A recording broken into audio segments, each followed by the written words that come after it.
Assalamualaikum warahmatullahi wabarakatuh. Pada video kali ini saya akan bahas ini yang akan terjadi kalau kalian memblokir dan stop tanggapi teror dari DC Pinjol. Kenapa begitu? Simak video ini sampai habis.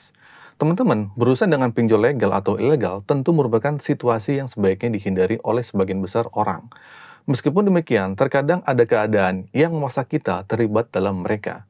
Meskipun nih, OJK sudah memberikan himbauan agar masyarakat tidak menggunakan layanan pinjol yang ilegal, katanya sih yang ilegal aja OJK, tapi masih banyak masyarakat yang memilih menggunakan pinjol yang ilegal. Mungkin karena tidak tahu atau coba-coba aja. Dan OJK juga menghimbau bagi para perusahaan pinjol yang legal OJK agar tidak bertindak seperti pinjol ilegal dalam penagihannya. Nah, OJK memberikan imbauan tersebut karena alasan bahwa pengguna pinjol ilegal membawa risiko besar. Salah satu risiko tersebut adalah kemungkinan mendapatkan teror yang mengerikan dari pihak pinjol. Praktik penagihan yang tidak etis seringkali menjadi ciri khas dari DC pinjol. Dari hal ini tentu saja sangat mengganggu para debitur yang sering menerima pesan atau telepon secara berlebihan. Nah, sebagai solusi juga, banyak pihak menyarankan agar para debitur atau nasabah yang sedang gagal bayar tidak merespon pesan atau telepon dari pinjol ilegal. Akhirnya, sebagai solusi, banyak pihak yang menyarankan agar para nasabah yang sedang gagal bayar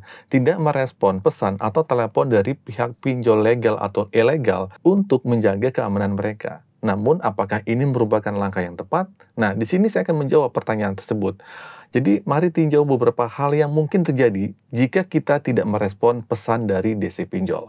Oke, yang pertama adalah intensitas penagihan meningkat beberapa hari. Nah, jadi intensitas penagihan dari DC Pinjol seringkali mengalami peningkatan dalam beberapa hari setelah nasabah Galbay tidak membalas pesan dari DC Pinjolnya. Fenomena ini terjadi karena DC Pinjol berupaya untuk mendapatkan pembayaran secepat mungkin dalam periode ini. Nah, mereka cenderung intensif dalam melakukan kontak dengan debitur yang gagal bayar untuk melakukan panggilan telepon atau pesan.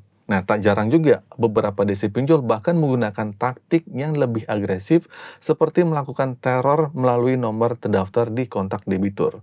Nah, selain itu, media sosial debitur juga menjadi sasaran DC pinjol dalam upaya mereka untuk mendapatkan perhatian atau pembayaran. Ya, jadi oleh karena itu sangat penting ya bagi kalian yang sedang gagal bayar untuk tetap waspada dan mengambil langkah-langkah untuk melindungi diri sendiri. Nah, oke, terus yang kedua adalah penagihan mulai mereda.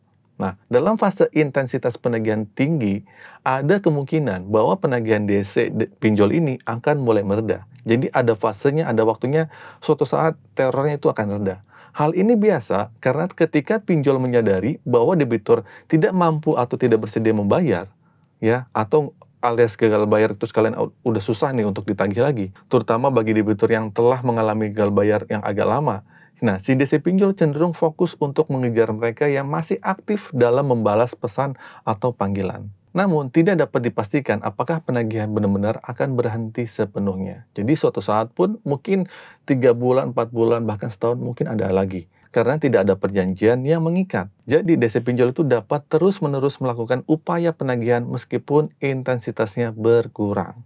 Untuk mengatasi situasi ini, disarankan untuk melaporkan kejadian ini ke pihak yang berwajib agar ada tindakan hukum yang dapat diambil kalau kalian diterornya itu parah banget. Nah, jadi kesimpulannya adalah bahwa berurusan dengan pinjol, baik yang legal ataupun yang ilegal, memiliki resiko yang harus dihindari. Nah, OJK telah memberikan himbauan kepada masyarakat agar tidak menggunakan layanan pinjol yang ilegal. Namun, masih banyak yang memilih untuk melibatkan diri dalam praktik tersebut. Risiko utama yang dihadapi adalah praktik penagihan yang tidak etis atau teror yang berlebihan dan mengganggu terutama dari pinjol yang ilegal. Nah, jadi penting bagi debitur untuk tetap waspada terhadap intensitas penagihan yang meningkat setelah tidak merespon pesan atau telepon dari pinjol ini. Meskipun ada kemungkinan penagihan akan mereda, ini tidak dapat dipastikan sepenuhnya kapan itu akan mereda. Walaupun lama-lama juga setahun 2 tahun pun biasanya akan hilang. Nah, oleh karena itu disarankan agar debitur melaporkan kejadian tersebut kepada pihak berwajib untuk mengambil tindakan hukum kalau kalian difitnah atau diintimidasi secara berlebihan. Nah, jadi kesadaran masyarakat terhadap risiko pinjol ini perlu ditingkatkan dan langkah-langkah perlindungan diri seperti melaporkan praktek pinjol ilegal ini harus diambil untuk menjaga keamanan finansial dan pribadi kalian. Oke, jadi gitu saja ya info kali ini, singkat saja, semoga video ini bermanfaat. Akhir kata dari saya, Assalamualaikum warahmatullahi wabarakatuh.